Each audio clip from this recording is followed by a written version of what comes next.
Hop, Fresh Bread brendi ostida O'zbekistonda nonlarni turli xilma-xillikda ishlab chiqaruvchi kompaniyadan eksklyuziv dastavka keldi.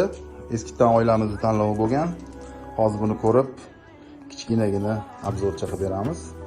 Nachinkali, izgushonkali, yeganlar biladi, yemaganlar uchun har xil turda bor.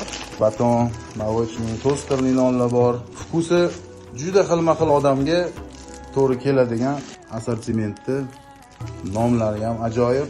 Fresh Bread deganda mana shu yozuvni ko'rasizlar magazinlarda. Tanlovda adashib qolmanglar. Tosterli nonlari ham juda ajoyib.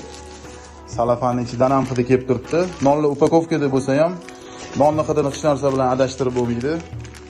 Ayniqsa O'zbekistonda nonsiz tasavvur qilib bo'lmaydi.